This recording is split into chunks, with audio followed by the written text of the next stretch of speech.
What is up, everyone? Welcome to L2R2 PlayStation Podcast. My name's Fonzie, joined by my co-host Callum Monroe from across the pond. Callum, the ambassador for Lord of the Rings, the official nerd for Lord of the Rings. How are you doing? Again, I like that title. Hey, Ben, it's been just 1 week since we talked, not 3 months since last time. Yeah, it's I've been good. Like I said to you before, I've fixed my PC and got new internet, so I'm feeling very, very technologically advanced. Nice. You know what? I just this last week I was able to secure a 3080, so I'm going to be selling my 3070 to actually try and pay for this 3080 that's coming. But I'm moving on up, trying to, for whatever reason, I don't play a lot of PC games, but I'm also obsessed with trying to get the best stuff. But I'm pretty stoked for that to arrive. Wow, yeah, I mean that's it's pretty impressive that you're able to find one. But yeah, that's going to be pretty crazy. Yeah, it was through, I don't know if Newegg, the website is big in the UK, but it was through them. They have this shuffle thing, and I just jump in they have it every weekday where you can, it's like a lottery, so you can get the chance to buy something, buy whatever graphics card or whatever. So I finally got in there and bought it, and yeah, I'm pretty stoked.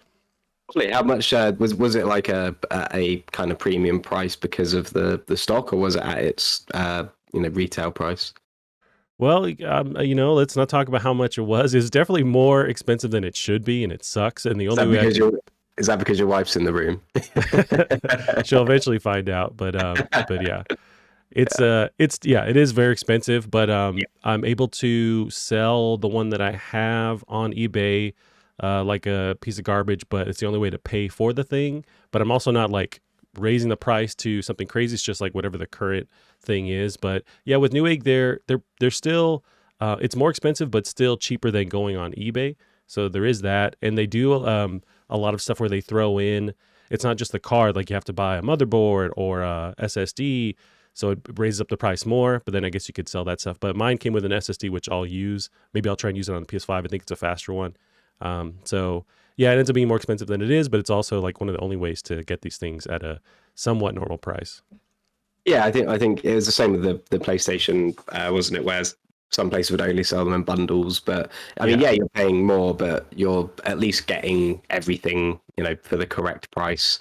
Because a lot of these places will sell you just the graphics card for even like not on eBay, actual proper, companies will sell you just the graphics card for the price of a graphics card and an SSD anyway. Right. So yeah, they're probably the best ones to look out for, I'd imagine.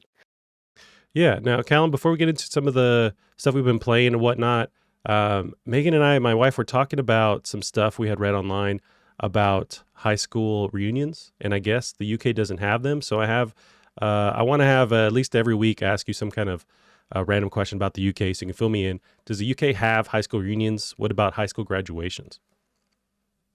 So the best thing to do here is to basically let you know how high school, the word high school is different over here. And in fact, it's different even in different parts of the UK, to be honest. But in general, so high school to you guys is what's known to us as college. So I don't know whether is high school optional for you guys?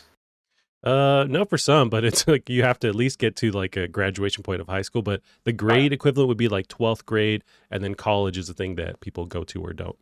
Yeah. So as far as I'm aware, high school to us is like what we call sixth form or college. So it's basically like a couple of years additional education, and then after that we would go to university, which is what you guys call college.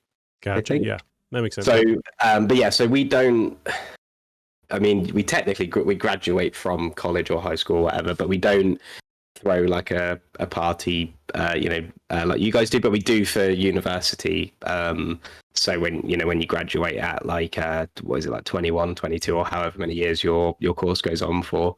So yeah, I think we're a lot more reserved in general, school wise, in terms of celebrating and do you guys not throw the hats? Like we do that thing where you throw the hats in the air and it's a big deal. Yeah, I think they do again with university. After Okay. like you get sort of like a university degree, but I wasn't smart enough to go to university, unfortunately. So I don't know for sure, but yeah, I know that with the hats and the black cloaky Yeah. things, everything like that. Yeah, that definitely happens when you graduate from university. But that's the only time. Once we finish college, we're just like signing yearbooks and signing shirts and think the stupid stuff like that. But yeah, I know that I think that where it maybe does the two do cross over is perhaps for really young kids. I think we see sometimes like kids having little like ceremonies when they like pass like year one, which would be like what would that be for you? Maybe kindergarten or Sure. first or something. Um, but I think that's kind of frowned upon by the general UK public just because we find everything like cringy and Yeah. weird. So You guys are no uh, fun, man. We just celebrating everything yeah. for So no yeah, reason. we only celebrate after university, and even then it's very proper and very like families and very pretty laid back from what I've seen anyway. But yeah, I think similar in ways, but perhaps a bit more. A bit less over here, which is probably could be said for quite a few other things. That makes sense that you're celebrating something worthwhile because with high school, it's like it's kind of the bare minimum thing. But so it totally makes sense that you're actually celebrating you getting actually on your way to get a job and actually a career and stuff. So that makes sense. But what about reunions, high school or I guess college reunions? Is that maybe more common?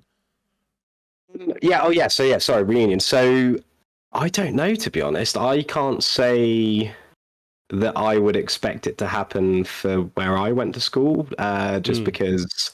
Um, and I mean, I imagine if it's my experience, it'd be the same for at least some people. But I think when you leave school, you kind of are, the friends you have, and I don't mean like you might be popular at school and you might be you know, on friendly terms with everybody. But I think I was not. you end up only being friends with a few people, and then the rest of them you're just kind of excited to not see again. So Yep. again, I think it's a very British thing where you're just kind of like not bothered about other people as much sometimes. So yeah, I mean, I could be completely wrong, and in a few years' time, I might get a weird invite to some reunion, which I would definitely not go to. Yeah. Um, but yeah, I think that is definitely an American thing. I mean, especially when you see that in like films and TVs, you never see UK school reunions True. or anything like that. Um, so yeah, I don't know. I think it might just be the kind of, I guess in America you guys are a lot more in a good way, very like happy-go-lucky, very school fits with like I guess American culture in the way that you can go out and do anything you want, and things like that, whereas school in the UK is very for a lot of people very grim and very the worst thing ever, really. It's It's like that here very too. yeah. I mean from like a point of it's very glum and strict and the if you saw the cafeterias in the UK compared to the because I did I should say really, I did do a year of school in the States as well, so I guess I kind of have a little bit of a comparison, and from that experience, and I know it wouldn't be the same for everyone, but it's definitely a lot happier in terms of like the you can achieve this and you can do that. In the UK it's very much like you have to be exactly on time, you have to tuck your shirt in, have your top button done up, and it's just very proper and Yeah. in that regard. And I think because of that, people just don't like the idea of thinking about school ever again. Whereas I think, and I'm sure that there's places like that in the States as well. Probably could have stopped then anyway. I was just going on. So Well, like you touch on a lot of the same feelings we have here, but it's just for some reason we're not forced, but for some reason we still have this idea of meeting up again for reunions. But it's like just like you're talking about, it's like I don't want to see these people again. I don't want to talk to them. and I might bump into him too. But it's like I don't want to gather every 10 years to go see him, but it is a thing here for some reason. Yeah, it might just be, exactly that. It might just be that it was a thing, so now it continues to be a thing. And but yeah, for me, you see it a lot in like pop culture, which is I'd say like predominantly American as well. Like in films and series, there's a lot of like high school reunions and things like Yeah. that. And yeah, it's not something I've ever seen in the UK. So, but I could be completely wrong. What do I know? I've only been to a set amount of schools. So Yeah, you just went to elementary school, right? And then back in the yeah, workforce. yeah, exactly. Yeah. Did a year and then lived on the streets. But look at you. You got fast internet now. You're doing well. Yeah, When you exactly. Yeah. when you did work or at work, when you went to school here in the States, was it a weird culture shock? Was it, anything to get used to, or were you with other UK kids when you came over too? No, so it was just I think I was the only English person or British person in the school. I mean, I'm sure that there could have been more, but I never met them, and I was certainly treated like in a good way, but definitely someone who doesn't belong there. Like I know it Mm, sounds really like negative, but it definitely wasn't. But yeah, it was very different. Very different in the way that in what you learn about. History is very much based around America, and yeah. it's very just simple things like I remember having to go out at the beginning of every day and do the whole I pledge allegiance and all of that kind of thing. And yeah, it's very different. But there's in terms of like the actual academic the way classes are taught, I can't really remember too much. But yeah, like I said earlier, the main thing I can remember is the cafeteria being far superior. There being like and this could just be me getting lucky, but there are things like burritos and pizzas and corn dogs, which we don't even have over here. And What? You guys don't have corn dogs? Come on. no. So I think just that alone is probably why we don't have school reunions, because we don't have those happy corn dog memories. Yeah, that's what it was. Like corn dog solves everything. Well, Cal, Yeah, yeah, I was very interested to see that on. I think it was like a Reddit thread or something. It's like they don't yeah. have them. I was like, oh, weird. They're not forced to do that like we are. Yeah, But it's not. It's definitely not something I've thought. It could also be because we don't technically have like a. I mean, we do have high school, but it normally goes from because correct me if I'm wrong, but is it like up to 18 high school for you guys? yeah, that's roughly the age 17, 18 when you graduate, and Yeah, then college would be the next thing, but that's an optional, yeah. So I mean, run. the people leave school in the UK at 16, so it might be that we're a bit younger when we stop seeing everybody, so it's kind of Sure. easier to just let go. But I guess when you're 18, you're a bit more of an adult. These memories stick with you a bit longer. I can certainly remember much more of when I was 18 than when I was 16. I know it's only 2 years between, but there's a lot of kind of maturing and growing up you do in those 2 years. So it could be that you spend a lot more time as an adult with these people, whereas in the UK you do leave school when you're a child, and then people split off and go to college and Yeah. things like that, or they don't go to college and go straight into work. So it might be to do with that on a more serious level, unrelated to corn dogs. Yeah. Well, I was also reading like that tradition here is kind of dying as well. Where I mean, I'm not going to go if I get an email or a letter in the mail about it, but people are less likely to go, and they're less likely to have them just with social media, where you can still keep up if you want with people. So because that exists, people are just less likely to do it. And now you have your high school friends, you get to see them every day on social media, and their Omicron takes and their political takes. So it's great to just always hear whatever they have to say nonstop. Yeah. Yeah, I guess that's a good point. Actually, I didn't even think about that. I think to think of like a world pre-social media, um, then that's probably where it stems more from people being, I guess, like nosy about what everyone's up to. Yeah. Whereas now we know we can know exactly what everybody's up to, unless they're smart and don't have social media. But yeah, and it's interesting as well because for me personally, being like 27 this year, it was I social media started to become a thing whilst I was still at school.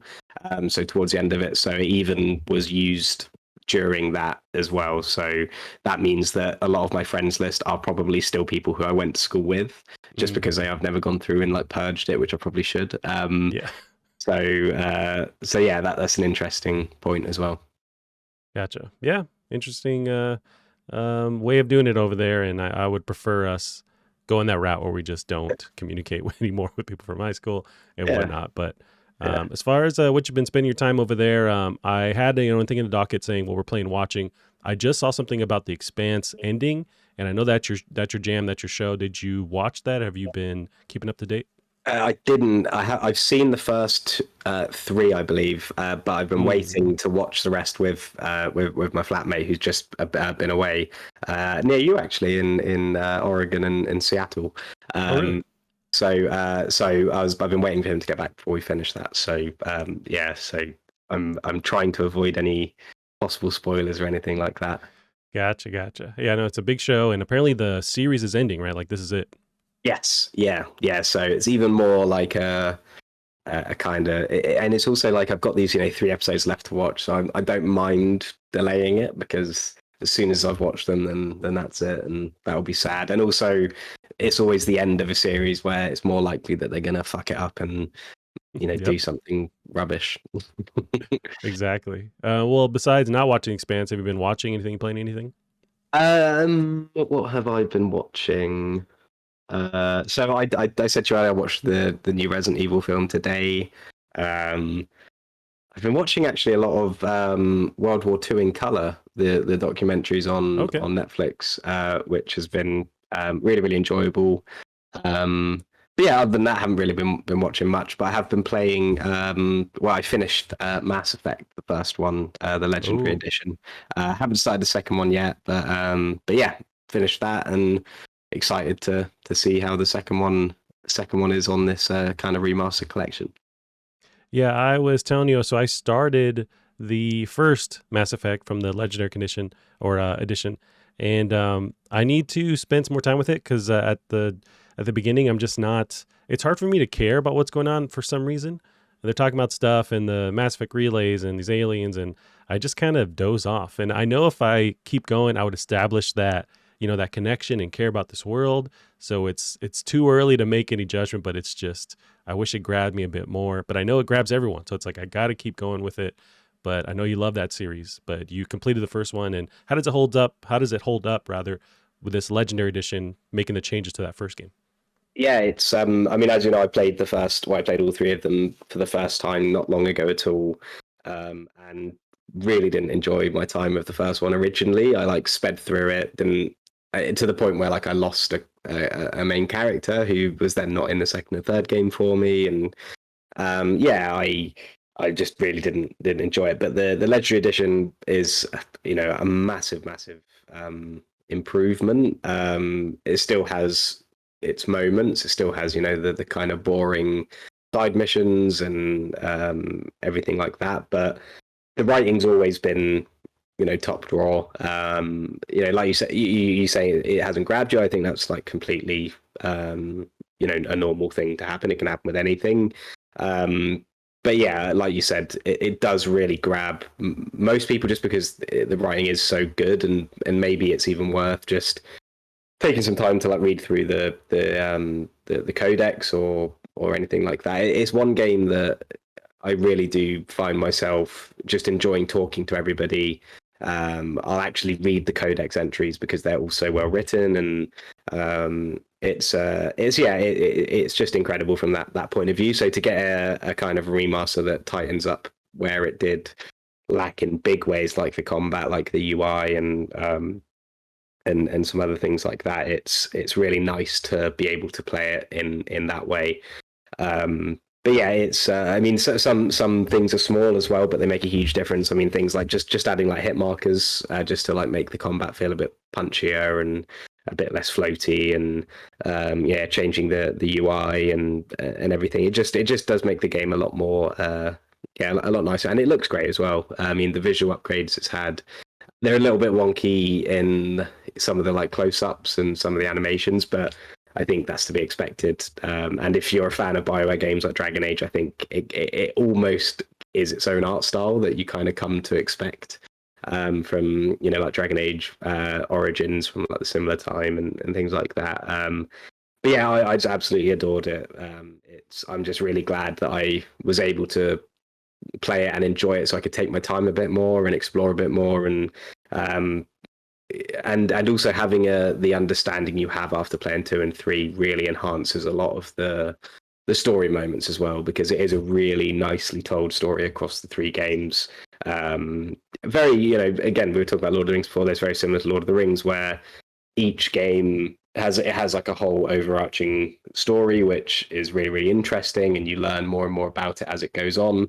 But each game is also completely, self-encapsulated and has its own arcs and things that begin and complete in a really, really satisfying way. So yeah, just incredible series, and yeah, I do honestly really hope that it does grab you, because if it does, you'll have an amazing time with it.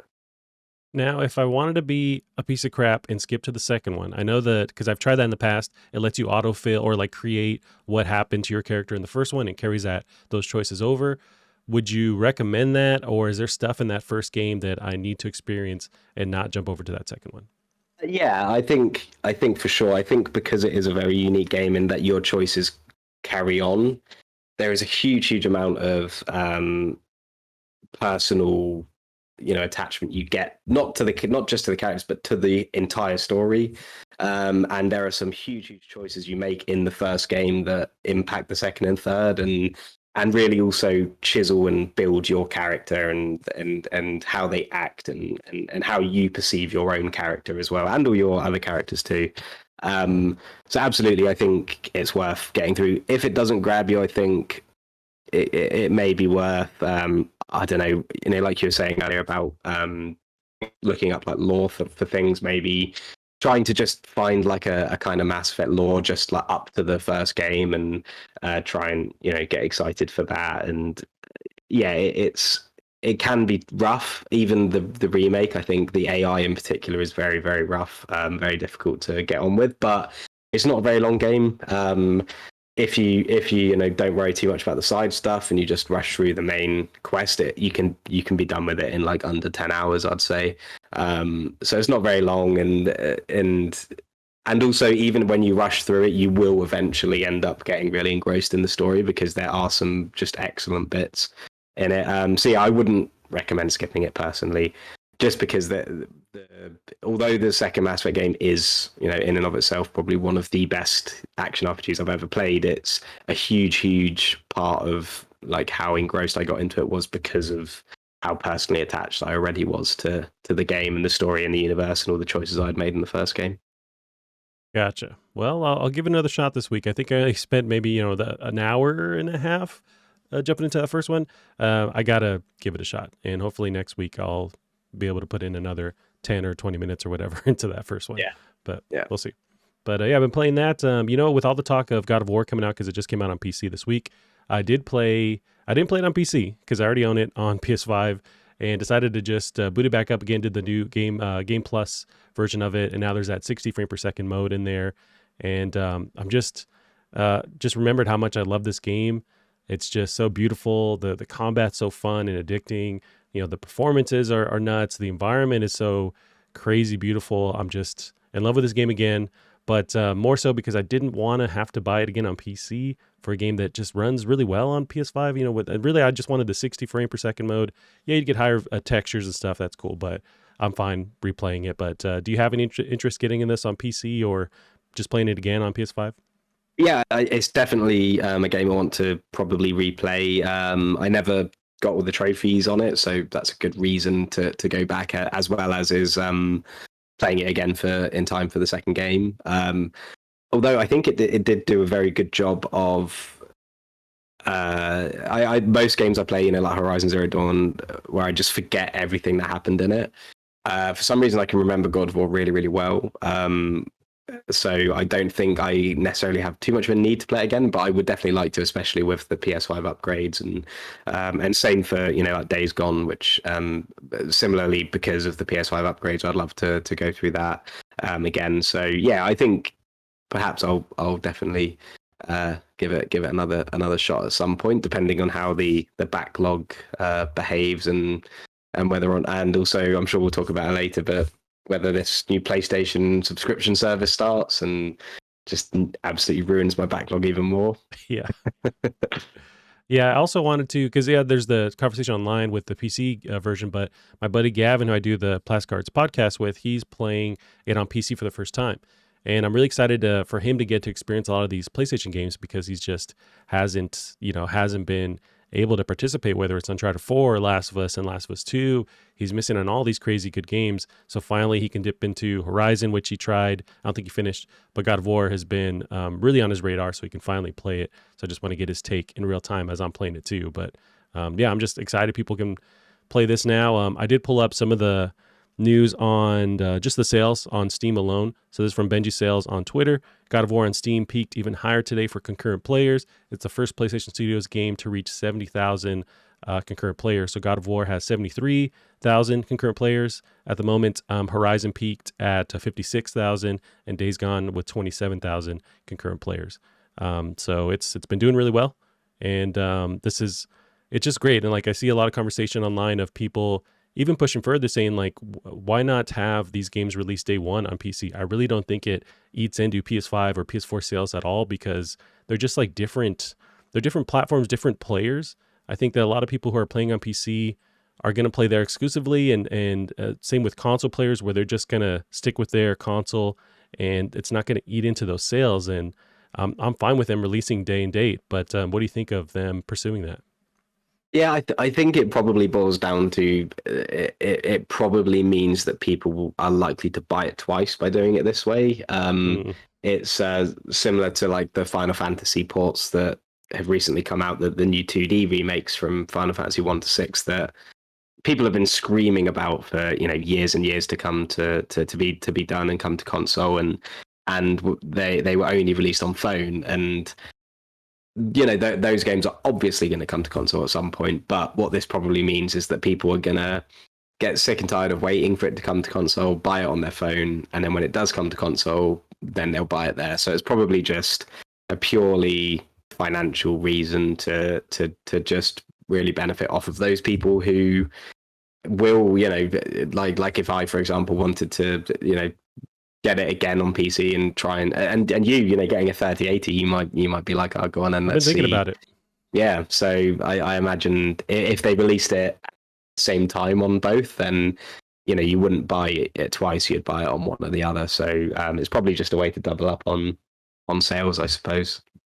Yeah, I think you're totally right. That makes more sense that because they have the capability. It is more work, more dev time, trying to make it also work on PC, but now they're seem to be streamlined with how the PS4 and PS5 work with just having it, being able to create a PC version. So I think it does come down to you can make more money doing it this way, and you give for those players that do want some kind of exclusivity with PlayStation, releases. I don't agree with that, but there's people that definitely get angry online. You satisfy those people, and then you make the PC players, really thirsty, and then they're ready for it when it finally comes out. And then those players that want to buy it again on PC, there you go.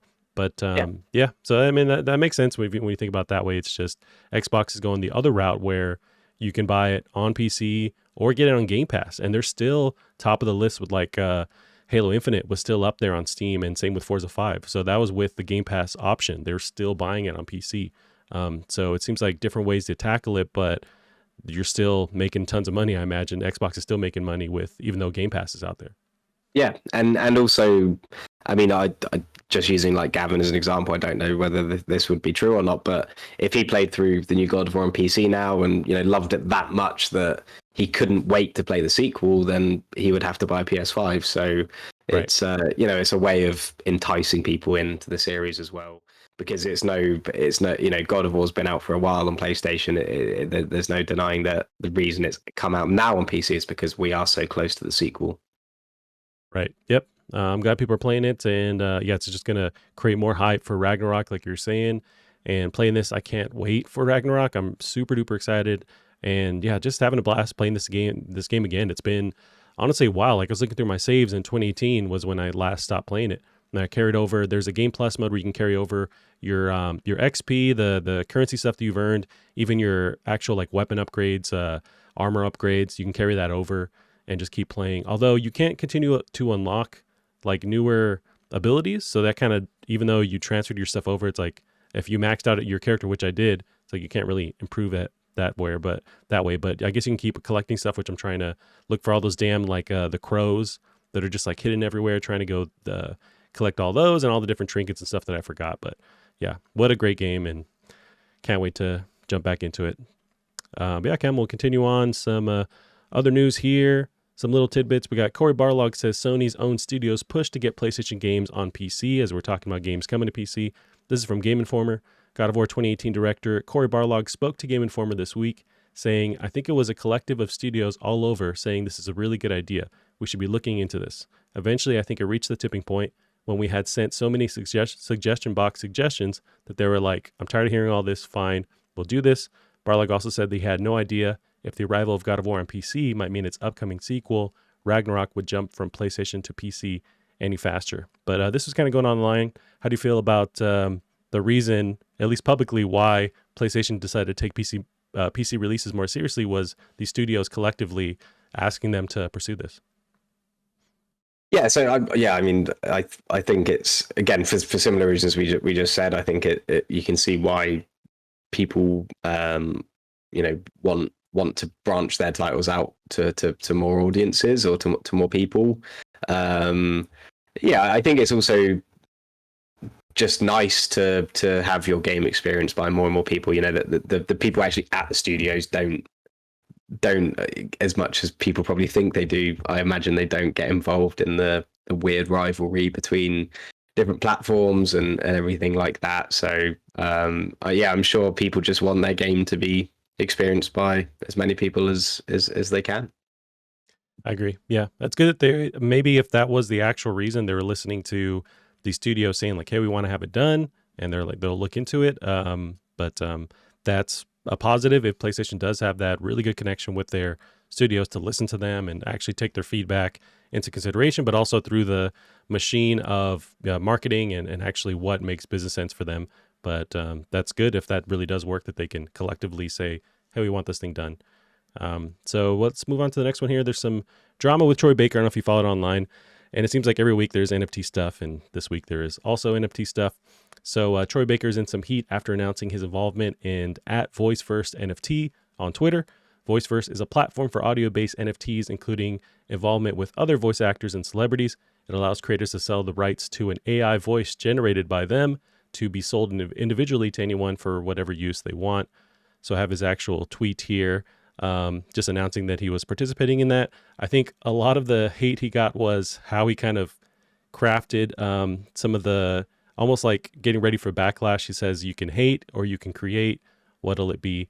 But do you have any take on his joining the NFT force? Yeah, I think it's very tone deaf and perhaps, I imagine he was probably sold an idea and perhaps he didn't do the research, or maybe he did and he just doesn't care. But I think we touched on it last week. It's difficult because people are able to come out and say things like, well, you look, isn't this a really cool idea, like being able to do this and do this, and then but then if you actually think about it, it's opening the door for so much problems and issues, not just with people's own content and how that can then be abused and stolen and shared, and how the corporations can benefit massively from it as well. And there's and obviously not to mention the environmental issues it's going to create as well. It's it's a really just irritating topic of conversation, because it's I think a lot of people are focusing on a kind of paradise version of NFTs and how and the future of this. Like, how amazing would it be if we could do all this? And when you kind of look at these kind of dystopian paradises, you kind of tend to forget what this actually means and what it kind of opens the doors to in a more sort of nefarious way as well. But yeah, I think it's a shame, and I think people have every right to be disappointed. And but I think Troy Baker also has every right to enter into partnerships with whatever he wants. But like you said, the way he's worded it and the way he's advertised it like that is just asking for backlash. And it's one of those things. It's difficult to. It gets more and more difficult to be annoyed about things like this just because you see it so often. So yeah, it is what it is. We'll just have to wait and see how it all plays out. Yeah, it's interesting. So he did actually. So he has a podcast with Alana Pierce, Mike Bithell, and there's another person on their podcast. I forget the name, but it's a Play, Watch, Listen. I watch them every once in a while, and it's a really great podcast. So they did one right after he released his tweet, where everyone basically grilled him on his choice, and we're asking these questions that we all wanted to know. It's like, did you look into this? Did you expect any backlash? And they're pretty they were fair with their criticism of him, and he was willing to sit there and take it and talk about it. I found that really really cool to listen to, and it sounds like he didn't do enough research, which is weird because he's a smart guy. Like, especially if you're putting your name on something, I imagine he doesn't do that lightly. But he was more attracted to the idea behind it, which, and like you mentioned, like the idea, at least in this case, is interesting. He says that with Voice First, they're trying to offer this AI generated voice based on a voice actor that you could then buy from Troy Baker to use in your game or whatever kind of media you're using. So say you can't afford to flat out pay him to perform for you, there's a cheaper option by purchasing this, and then you can use it in your game. And that is a cool idea. And he was trying to empower other creators that are, indie creators trying to come up and use this high caliber voice actor. That's a cool idea in itself. But then when it's tied to the NFT thing, then there's that whole laundry list of issues that come with that.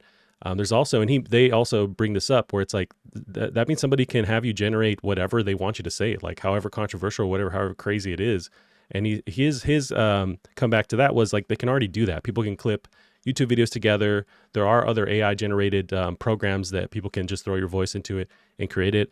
I've heard plenty of those. Like there's some, because I'm a huge TikToker lately, like just watching TikTok because my brain is melting. And so there's a lot of them on there with rappers. Like there's some kind of program where you can upload, there's like Eminem's voice, Kendrick Lamar, and they'll have them rap these verses that they've never done before. And it sounds pretty good. So there's already that software out there that could be done. And so he's like, yeah, people can already make me say whatever they want. So I'm not really worried about that.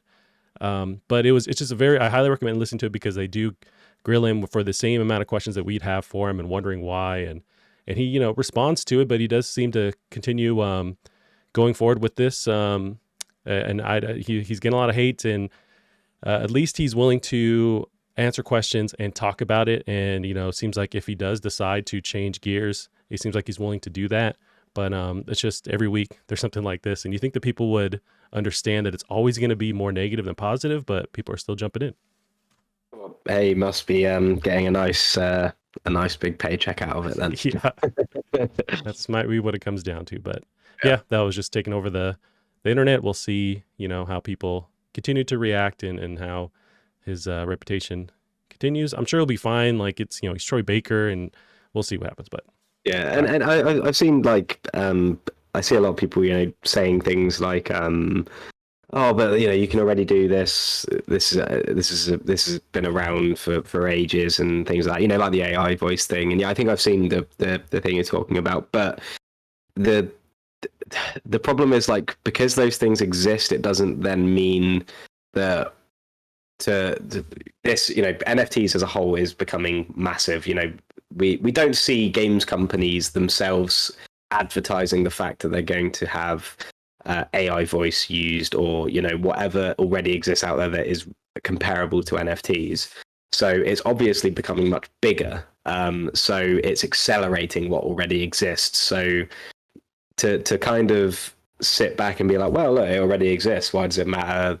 Why is everyone getting annoyed now? And it's like, but that just because something already exists that's similar doesn't mean that you shouldn't be against something that's going to now accelerate that thing into like way bigger space. Someone like Troy Baker is probably the biggest voice actor in the world, now partnering with this AI voice thing.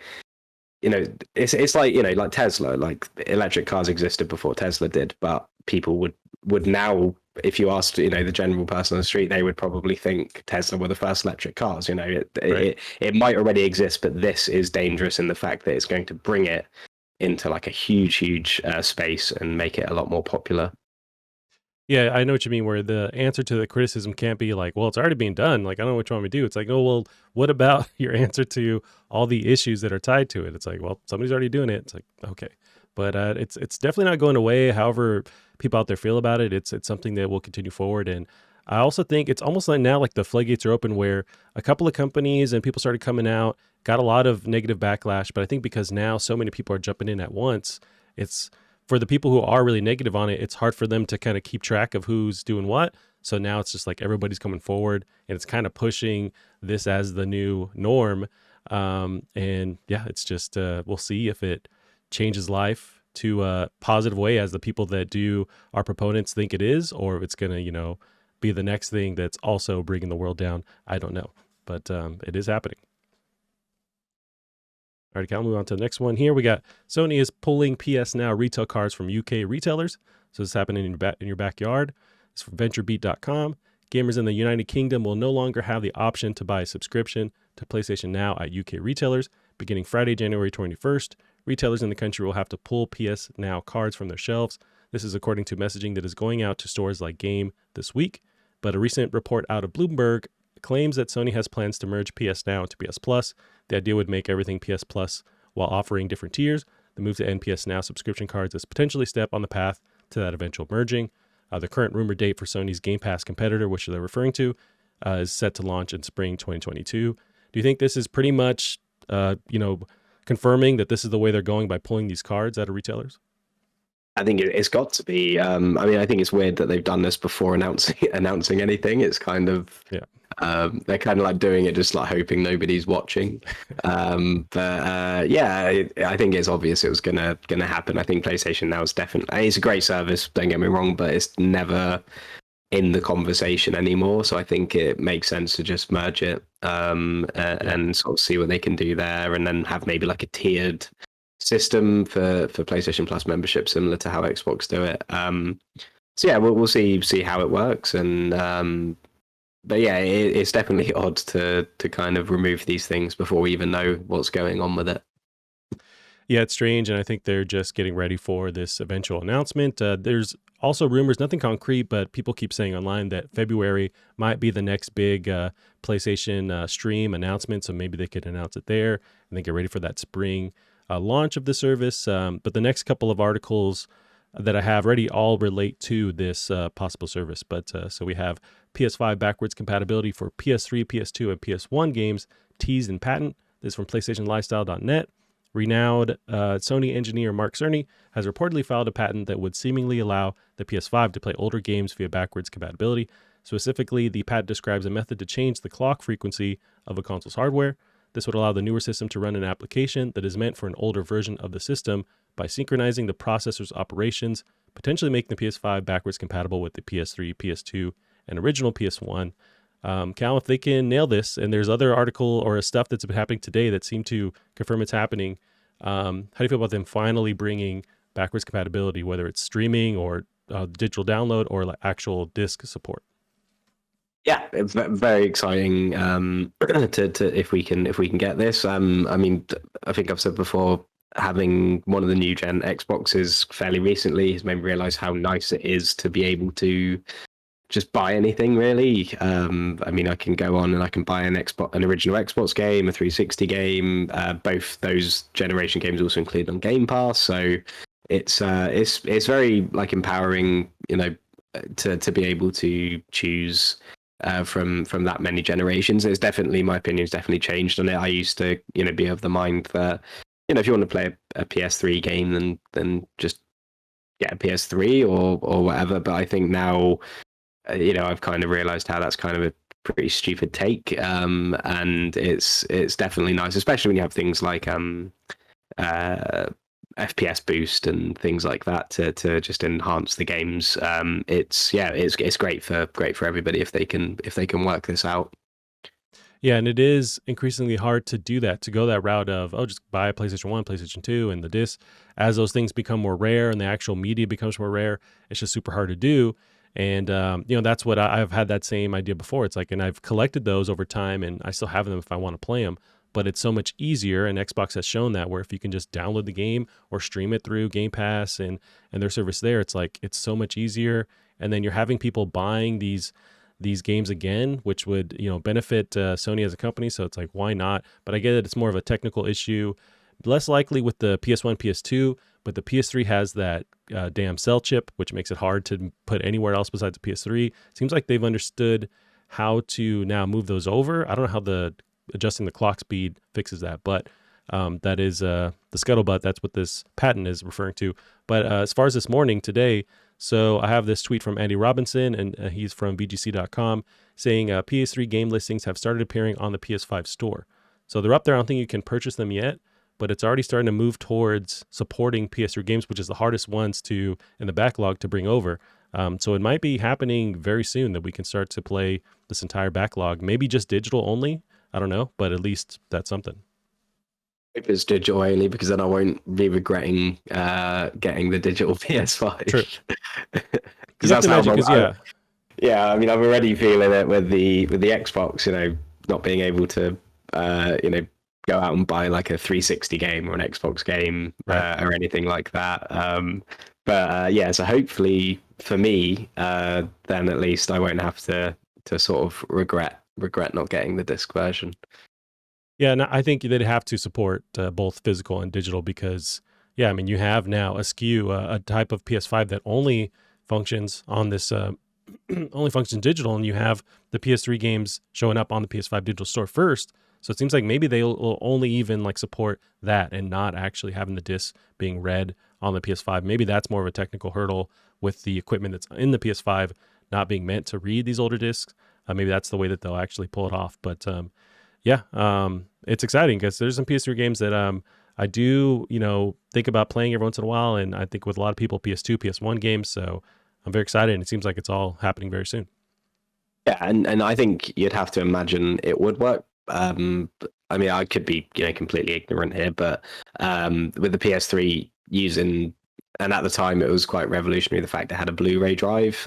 So using Blu-ray discs, and of course that's been the format that we've all, kind of headed into now, and it's replaced DVDs and everything pretty much.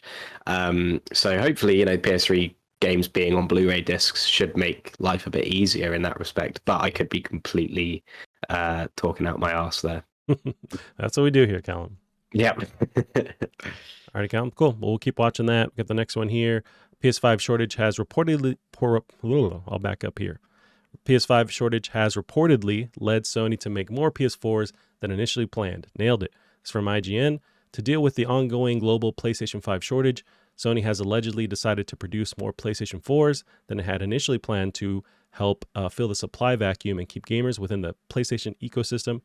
As reported by Bloomberg, sources say Sony has told assembly partners that it is planning to produce PS4s throughout 2022, despite having plans to discontinue assembly at the end of 2021.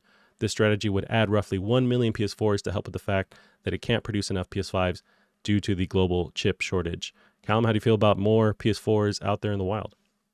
I think, considering we've got a year of some big PlayStation titles coming out like Horizon and God of War, both on PS4, you'd have to expect that there's people, like we were just saying now, especially with those two games in particular, that have maybe played these games for the first time on PC and want to play the sequels. So the only way they'd be able to do that if they're predominantly a PC player would be to get a PS4. So I imagine that will fill that gap, and then all the other people as well who are just looking to buy or get into the PlayStation ecosystem for whatever reason.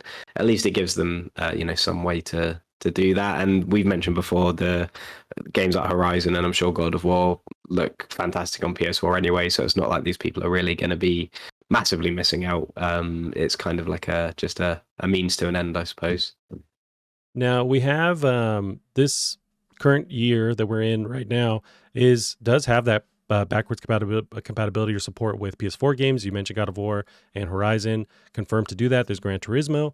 But going forward after that, Insomniac even mentioned that their next Spider-Man, Wolverine, seems like it's only PS5 going forward. So do you think this extends that into like the actual dev support with these older games going backwards compatibility? Do you think we're going to see that extend a bit further, or is there still kind of a cutoff time, maybe 2023, where it's kind of only PS5 for these first party studios going forward?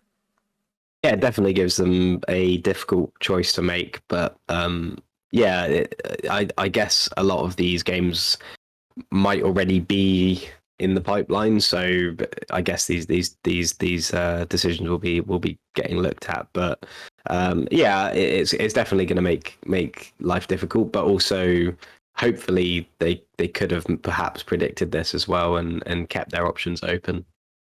Yeah, it's interesting. The selfish part of me wants, more exclusive PS5 games just to see the potential hardware stuff they can squeeze out of it. But we're seeing Horizon look dope, and playing Spider-Man Miles Morales on PS4 still looks great. So, the more people they can play, the more software sold is great. So we'll see how they deal with this. And I don't know if the chip shortage is coming down, becoming any easier anytime soon. But it seems, at least for this next year and possibly 2023, it's not getting any easier. So we'll see how that goes. All right, Cam, we got the next one here. PSA, an early version of Horizon Forbidden West has leaked. Beware of spoilers. This is from IGN. Last Monday, a number of images apparently taken from a leaked copy of the PS4 version of Horizon Forbidden West began making the rounds online. In a report from VGC, sources said that aside from some missing art assets, the leaked version of the build is authentic and contains all of the core content planned for the sequel's final release, meaning that spoilers could soon follow. Horizon Forbidden West officially launches on PS4 and PS5 February 18th. Cam, have you seen any of these spoilers? Are you, seeing some of the stuff online, or are you just avoiding it all in general? I did see that there were spoilers out. I'm not too worried just because I can't actually remember anything much about Horizon in terms of the story, but I will be watching a recap in preparation for it. So yeah, I'm not too concerned. I'm not normally too worried about spoilers. I know we were talking about Expanse earlier, and I'm perhaps more worried about that because it's like the final series of something. But when it comes to games, I'm not too worried about spoilers massively. So I'm not too scared, but it'd be nice to not see them. Yeah, same. And I guess a game with that's like a Horizon, where the story wasn't so impactful, where if I saw something ahead of time, it'd be ruined for me. But say like something like The Last of Us 2, that's so story heavy, it's like I didn't want to see anything. And there were also leaks with that game. But if I saw something with, Forbidden West, I wouldn't know what point it takes place unless they reveal something absolutely crazy. They go to space or whatever. It's like, it's going to be fine. It's robot dinosaurs. It looks beautiful. Then, I'm fine. I think I'll be okay. But I haven't seen anything on Twitter or anything like that. I definitely haven't been seeking it out. But I just don't see the point of doing this kind of thing. It's like, why do you want to ruin this for people? What sad individual likes doing this? But it happens with every large game where it seems to leak at least in images, but this is like the full blown footage and gameplay that's online. Yeah, it's weird. I don't know why people do it either, but I guess maybe for like 5 seconds of fame or something like that. But right. But yeah, it's a shame that people are doing that. But yeah, I think like you said, not so much for me that I think Horizon has a weak story or anything. In fact, that was the main thing I loved about it, was the kind of mystery of the world that you're in, and how Aloy doesn't know the world she's in as well, and you kind of figure that out together. And I think now that that's been largely resolved in the game, I don't think there is much that can be spoiled, to be honest. I imagine that a lot of it's going to be new stuff that we haven't even been introduced to yet. So by seeing a screenshot or by seeing something like that, it's probably difficult to know it's a spoiler until we start playing it anyway.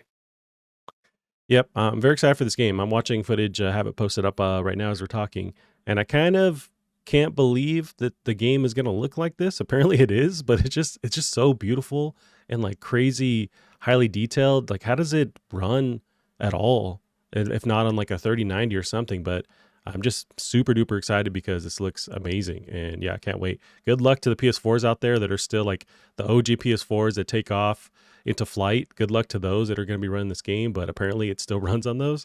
It's just going to be tough, but yeah, I cannot wait for this game. Yeah, just put your PS4 in like a little cubby so it can't leave your house. Yeah, just block off all air that could also come in and cool it down. There you go. Yeah, yeah, Or sit on it and kind of hover and you feel like you're in the future. There you go. yeah. All right, Con, we got some rumors here. Rumor, MotorStorm director joins Firesprite to direct Twisted Metal reboot. We were talking about this a couple weeks ago. PlayStationLifestyle.net has the article. MotorStorm game director Matt Southern has joined Firesprite Games as a game director on an unknown title. However, as Southern has left Lucid Games, rumors are that he has joined Firesprite as game director on the Twisted Metal reboot that was transferred between the two studios at the end of last year. Southern had been working at Lucid Games since 2019 as a game director on their free-to-play vehicular combat title Destruction All-Stars. The studio had also been reported to have been working on an unannounced first-party flagship AAA IP for the PlayStation 5 that many had claimed was a Twisted Metal reboot, but this was suddenly and unexpectedly transferred to Firesprite at the end of the year. Do you think there's anything here with this possible franchise being moved from the directors or the game Lucid Games? Sorry. Do you think it's any drama here being transferred from them to Firesprite? Is this maybe something that happens? But how do you feel about Firesprite taking over possibly this Twisted Metal reboot? Yeah, it's interesting. I think we spoke about it recently, and we're kind of sort of umming and ahhing about the success of what was it called? Destruction All Stars. Yeah, Destruction All Stars, and then moving on to something as big as Twisted Metal. So I mean, I don't think that necessarily means anything. But yeah, I guess these things do happen, and hopefully it's in a good state, and or more importantly, it's in good hands, and it has good support and everything. But yeah, of course, these things happen all the time. And yeah, just hopefully I'm sure we'll see it at some point. It's too big of a game to just get rid of if things don't go well, if there's any stumbling blocks or hurdles or anything. So I'm sure we'll see it. And MotorStorm's a great game series, especially in the early PS3 days. So to have that influence is a good thing as well. I would love to see MotorStorm come back. I mean, that was a really cool series, really, really beautiful, a great way to show off the power of the PS3, and it just hasn't been around since then. So it'd be really cool to see that property come back. But having those same people involved with MotorStorm working on Twisted Metal, I think they could kill it as well with just the destruction that happens in that game. It's more linear. You're right. You're racing, and Twisted Metal is more of like an open landscape that you're moving around and then shooting each other. I think Firesprite could have. No, I'm thinking of Lucid. Lucid could have done a good job too. Like Destruction All Stars wasn't for me, but you could see the bare bones of Twisted Metal that could have possibly branched off from that. But yeah, I don't know if it's better or worse now in these new hands, but it seems like at least Sony cares enough to keep this thing alive and move it to the best group to tackle it. All right, Cam, we got the next one here. Final Fantasy 14 sales to resume January 25th. It's from TheVerge.com. Last night, game director Naoki Yoshida wrote on the Final Fantasy 14 website that Square Enix will resume digital sales of the popular MMO on January 25th. Final Fantasy 14 grew so popular with the launch of its latest expansion, Endwalker, that the queues to log into game servers were thousands of people long and took hours to get through. Servers were so congested that in December, Square Enix suspended the sale of digital versions of the game. Yoshida also announced expanding existing servers, as well as new data center for Aussie and New Zealand players who previously had to sign on to Japan servers, and is waiving the $18 fee for users transferring to a new server. Cam, this is a big deal. I think it was over the break that they stopped sales because it was all, pretty much so successful that it stopped sales of this game because the servers were so congested. Now there is a light at the end of the tunnel, and they're going to get new players back in. But how do you feel about the success of this, and do you have interest playing Final Fantasy 14? Yeah, it's I think firstly it's a nice problem to have, isn't it? Your game's so popular that you have to stop people from buying it. But yeah, I've dipped into it before. Obviously, I'm a big Final Fantasy fan, and I think a Final Fantasy MMO is pretty cool because there's lots of room for it to reference things across a series that's otherwise unrelated in each entry. But it's just, I think MMOs are difficult for me to just get on with. I think out of all MMOs I've tried, Final Fantasy 14 definitely seems to be the best one by quite a quite a measurable distance. And I think that its popularity shows that. I think the way people talk about it in such high regard is also proof of that too. Um, but yeah, I just don't think the genre is for me. I just don't think I have the time to put into it, especially when you look at all the games that, all the other games in my backlog that I want to play. But yeah, it's a shame because I've heard such brilliant things. But I know that a lot of the brilliant things come slightly later on in the game as well, in the kind of later expansions, and I just don't have the time to get that far, I don't think. But yeah, it's great to, it's always great to see it doing well, obviously because of how it started off, and to go from a game that was pretty much destroyed because of how badly it was received to becoming so popular that they had to stop people buying it. I think it's quite an incredible story.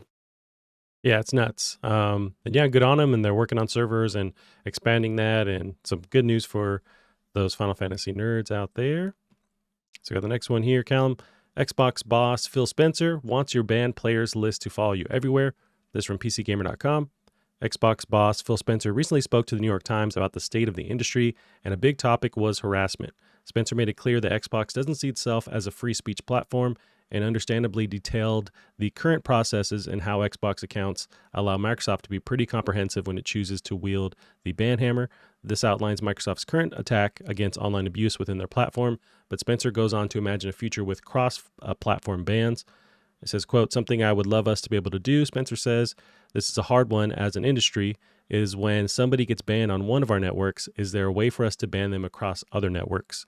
Callum, we talk about trolls all the time. How do you feel about these companies unifying to create some kind of cross-platform ban when someone is being an a-hole online? I think it's great. I think for me personally, I think a lot of people get a bit too hung up on the whole people can say whatever they want thing. People don't go to play games to get abused. I don't think it should be seen as a platform for free speech. I don't think that's that should ever be the case for these kinds of things. They're first and foremost there to play games, not to express your opinion. So if you want to express your opinions and free speech, that's what the internet is there for. That there are platforms to do that.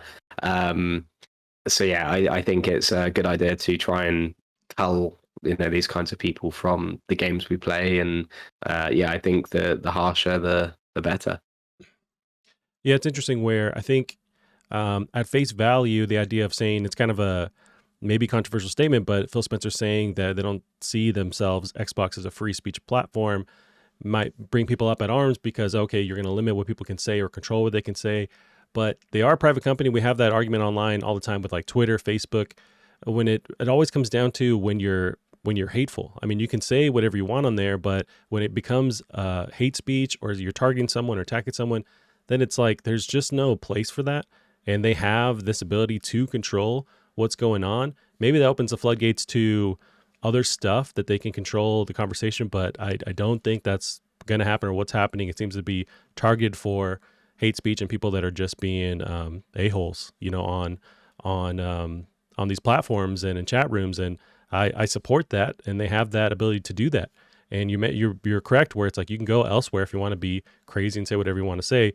But there's also, with that free speech that everybody wants, there's repercussions to that. So if you want to have this platform where you can say what you want on there, but the repercussions are you're going to get banned for crossing those guidelines. So it's like there should be, as in the real life, there should be these repercussions for saying whatever you want to say. So I agree with that. And it makes people feel more safe and, accepted online and being in these chat rooms and being a part of this community. It's like that's a no-brainer, and I would support that for sure. Yeah, I think as well.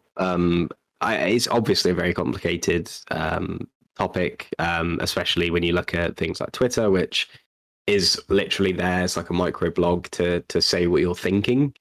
So I think when you get to that, I know that obviously if it's a private company, it's different, but it's still, it's difficult to, because then you have to get into the weeds of, well, what is hate speech? What is this? What is right? What is wrong? And all this kind of thing. And that's where it gets a bit muddy and difficult to kind of defend and everything. But on a games console, why should anybody ever express a hateful opinion ever on a games console. You're there to play games. If you're playing a multiplayer game on microphone, then you're there to talk with your teammates and to try and play the game. There's just no, I don't know why it should be ever, a free speech platform. It just doesn't make sense. It's not a place for expressing opinions. It's a place for playing games.